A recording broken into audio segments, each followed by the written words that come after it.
আজি পূব কোকৰাঝাৰ জিলা যি নৱগঠিত কমিটিখনৰ শপত গ্ৰহণ অনুষ্ঠান আছিল। আজি ইয়াত আহি এই কমিটিখনৰ শপত গ্ৰহণ ইতিমধ্যে হৈ গ'ল।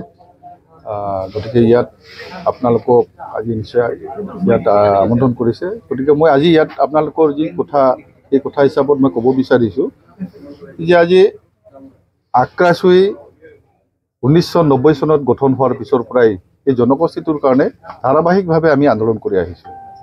আজি আন্দোলন কৰিব লগা এই কাৰণেই হৈছে যে যি জনগোষ্ঠীটোৰ আপোনালোকে কৈছে যে প্ৰাচীন জনগোষ্ঠী এটা ঐতিহাসিক এটা জনগোষ্ঠী, ঐতিহাসিক প্ৰসিদ্ধ এটা জনগোষ্ঠী আজি নিজৰ পৰিচয় বিপন্ন হৈ গৈছে। পৰিচয় লৈ আজি আমি হাহাকাৰ কৰিব লগা হৈছে। কিহৰ কাৰণে? যে যি জনগোষ্ঠীটোৰ আজি ইতিহাস ৰচিত আছে, যি ইতিহাস আজি আপোনালোকে নিশ্চয় জানে যে কমতাপুৰ ৰাজ্য এখনত এই কচৰাচমুচি জনগোষ্ঠীবিলাকে প্ৰজা হিচাপে সেই ৰাজ্যৰে প্ৰজা আছিল। আজি সেই ৰাজ্যখন ভাৰত চৰকাৰে এটা সময়ত কাঢ়ি লৈ গ'ল। কাঢ়ি লৈ যোৱাৰ পিছত কি হ'ল, প্ৰজাবিলাকে থানবান হৈ গ'ল। যি ধৰণে এই প্ৰজাবিলাকক আজি ভাৰত চৰকাৰে মৰ্যাদা দিব লাগিছিল, কিন্তু সেই মৰ্যাদা আমাক নিদিলে। নিদিয়াৰ কাৰণে তেওঁলোকে আকৌ ৰাজনৈতিকভাৱে এই জনগোষ্ঠীটোক থানবান কৰাৰ কাৰণে ভাগ ভাগ কৰি দিলে। এটা ভাগ কৰি দিলে পশ্চিমবংগত, এটা ভাগ কৰি দিলে বাংলাদেশত, এটা ভাগ কৰি দিলে আমাৰ মেঘালয়ত, এটা ভাগ কৰি দিলে বিহাৰত, এটা ভাগ কৰি দিলে অসমত। বিভিন্ন ছাইডত ভাগ ভাগ কৰি দি পেলাই আমাক কি কৰিলে, মেৰুদণ্ডক মানে বেন কৰি দিলে, যাতে আমি দুৰ্বল হৈ থাকোঁ।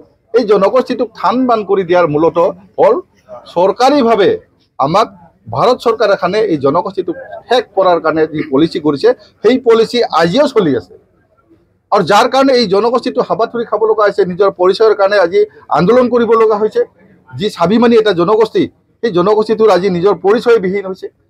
যি পৰিচয়ৰ কাৰণে আমি হাহাকাৰ কৰিছোঁ, আন্দোলন কৰিছোঁ, আজি সেই পৰিচয়ক আজি চৰকাৰে গুৰুত্ব দিয়া নাই। গতিকে আজি মূলতঃ আজি আক্ৰাছুৱে কমতাপুৰ ৰাজ্য দাবী কৰিছোঁ আমি। কমতাপুৰ ৰাজ্য আজি সেই 1990 চনৰ পৰাই আমি দাবী কৰি আহিছোঁ। কমতাপুৰ যি ৰাজ্যখন আছিল, এই ৰাজ্যখন আমাক ঘূৰাই দিব লাগে। যিখন ৰাজ্যই নেকি আজি পশ্চিমবংগৰ সেই ৰজা আছিল ছাৰ জগদীপেন্দ্ৰ নাথ ভূপবাহাদুৰ, তেখেতৰ দিনতে ভাৰত চৰকাৰৰ লগত চামিল হৈছিল। গতিকে এই ৰাজ্যখনৰে প্ৰজা আমি আছিলোঁ। গতিকে তাত যিহেতু প্ৰথম শ্ৰেণীৰ নাগৰিক হিচাপে আমাক অধিকাৰ দিয়াৰ কথা আছিল, কিন্তু আজিলৈকে সেই অধিকাৰ তো বাদেই দিয়ক, তেওঁলোকে পাৰিলে সেই তথ্যখিনিক মানে তেওঁলোকে নাপায় তথ্যখিনি, কিন্তু আমি বহুত তথ্য সংগ্ৰহ কৰিছোঁ। আৰু ইতিমধ্যে চৰকাৰে বাধ্য হ'ব যে তেওঁলোকে যে কমতাপুৰ ৰাজ্যখন, কোচবিহাৰ ৰাজ্যখন শেষৰ যিখন কোচবিহাৰ ৰাজ্য যে তেওঁলোকে চামিল কৰি লৈছে, চুক্তি কৰি চামিল কৰি লৈছে, এই কথাটো স্পষ্ট। গতিকে আমি বিচাৰিছোঁ কমতাপুৰ ৰাজ্য তেওঁলোকে ঘূৰাই দিয়ক। আমি নিবিচাৰোঁ। আমাৰ স্বাভিমান আমি কেনেকৈ ৰক্ষা কৰিব লাগে আমি কৰিম। কমতাপুৰ ৰাজ্য ঘূৰাই দিয়ক, অন্যথা আমাক জনজাতিকৰণ কৰক। কাৰণ ইতিমধ্যে আমাৰ জনগোষ্ঠীবিলাক পিছ পৰি গৈ গৈ এনেকুৱা এটা অৱস্থা হৈছে যে এই জনগোষ্ঠীটোক দেখিলেই মানুহে গম পায়, ৰাইজে গম পায় যে সেইখন বস্তি কচৰাচমুচি জনগোষ্ঠীৰ বস্তি। কাৰণ দেখিলে কেনেকৈ গম পায় যে তাত কি আছে, টিনৰ চালিয়া, খেৰৰ ঘৰ, তামোল গছৰ বেৰ, অমুক তমুক সাজি পেলাই আছে, তেনেকুৱা ধৰণৰ একদম মানে জুৰুলা অৱস্থা।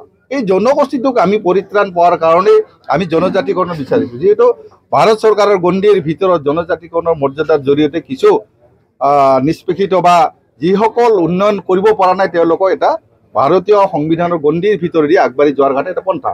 গতিকে তেওঁলোকে আজি সেইখিনিকে নকৰি কচৰাচমুচি জনগোষ্ঠীক নিদি তেওঁলোকে আজি বাৰম্বাৰ আমাৰ লগত হেতালি খেলিছে। গতিকে আজি আমি ভাৰত চৰকাৰকো আমি গালি পাৰিব লগা এইকাৰণে বাধ্য হৈছোঁ যে ভাৰত চৰকাৰে আজি বাৰম্বাৰ আমাক কোৱাৰ পিছতো আজি কিন্তু জনজাতিকৰণ ব্যৱস্থাটো নকৰিলে। আজি মুখ্যমন্ত্ৰী, অসমৰ মুখ্যমন্ত্ৰী মাননীয় হিমন্ত বিশ্ব শৰ্মা ডাঙৰীয়াও আজি এই ব্যৱস্থাটো বাৰম্বাৰ কোৱাৰ পিছতো এই সমস্যাটোক সমাধান নকৰিলে। গতিকে আজি কচৰাচমুচি জনগোষ্ঠীটো আজি নিঃশেষ হৈ যোৱাৰ পথত।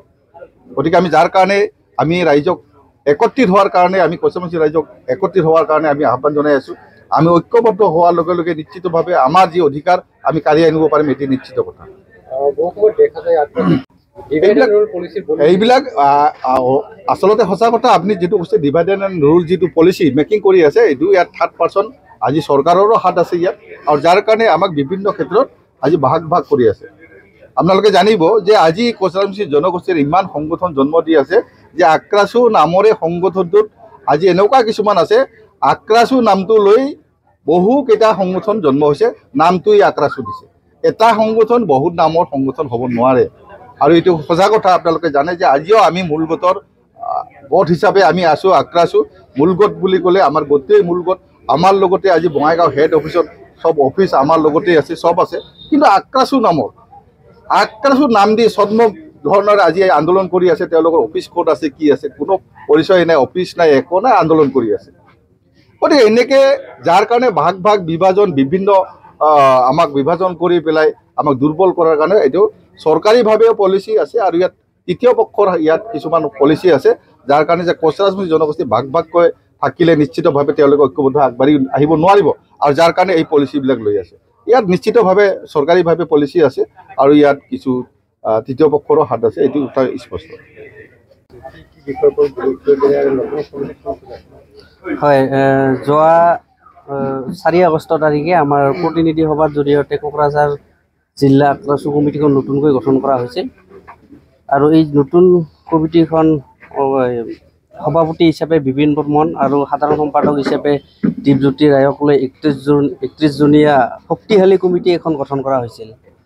তো এই কমিটিখন গঠন কৰাৰ পিছত আজি আমি শপত গ্ৰহণ অনুষ্ঠান ইয়াত পাতিছোঁ। আজি কমিটিখনক শপত গ্ৰহণ কৰাই দিয়া হ'ল। ইতিমধ্যে আমাৰ ইয়াত উপস্থিত আছে কেন্দ্ৰীয় আক্ৰাছুৰ সভাপতি মাননীয় ক্ষিতিশ বৰ্মন ডাঙৰীয়া। তো আমাৰ কোকৰাঝাৰ জিলা আক্ৰাছুৰ বিভিন্ন কৰিবলগীয়া কাম আছে। তো সেই ক্ষেত্ৰত 1 নম্বৰ হৈছে আমাৰ শিক্ষাৰ ক্ষেত্ৰত আমাৰ যি কোচ ৰাজবংশী ছাত্ৰ ছাত্ৰীসকল বিভিন্ন সময়ত অৱহেলা হৈ থাকে। এতিয়া ধৰি লওক আমাৰ ইউনিভাৰ্চিটি বড়োলেণ্ড ইউনিভাৰ্চিটিত কোচ ৰাজবংশী ছাত্ৰ ছাত্ৰীসকলক NCLৰ নামত হাৰাশাস্তি কৰা হৈছে, বা বিভিন্ন কলেজতে হওক আমাৰ কোচ ৰাজবংশী ছাত্ৰ ছাত্ৰীসকল মানে বেছি সুযোগ সুবিধা নাপায়। তো গতিকে এই ক্ষেত্ৰত আমি কোকৰাঝাৰ জিলা আক্ৰাছু এইবাৰ পদক্ষেপ লোৱা হ'ব কোকৰাঝাৰ আক্ৰাছু জিলাৰ নেতৃত্বৰ দ্বাৰা। লগতে প্ৰয়োজনবোধ যদি প্ৰয়োজন হয়, আমি ইতিমধ্যে চিন্তা চৰ্চা কৰি আছোঁ যে গণতান্ত্ৰিকভাৱে আমি প্ৰতিবাদ কৰিম, যি আমাক শিক্ষাৰ ক্ষেত্ৰত বিভিন্ন ধৰণৰ বৈষম্য কৰে আমাক। তো আৰু লগতে আমাৰ এই কোকৰাঝাৰ জিলা সমিতিৰ দ্বাৰাই যে আমাৰ BTRত বিভিন্ন ধৰণৰ কোচ ৰাজবংশীসকলে সমস্যাত ভুগি আছে। ধৰি লওক মাটিৰ সমস্যা, আমাৰ কোচ ৰাজবংশীসকল ইতিমধ্যে ভূমি পট্টা পোৱা নাই। ভূমি পট্টাৰ ক্ষেত্ৰতো আমাক অৱহেলা কৰা হয়, আৰু লগতে আধাৰ কাৰ্ডৰ সমস্যা। তো এনেকৈ বহুত কোচ ৰাজবংশীসকল বিভিন্ন সমস্যাত ভুগি আছে। আৰু এইবাৰ আমি কোকৰাঝাৰ জিলা আক্ৰাছুই শক্তিশালীভাৱে চৰকাৰৰ বিৰুদ্ধে প্ৰতিবাদ কৰিব, আৰু লগতে কোচ ৰাজবংশী বিভিন্ন সমাজৰ যি আগুৱাই নিবৰ কাৰণে কৰিবলগীয়া আছে আমি কৰি যাম।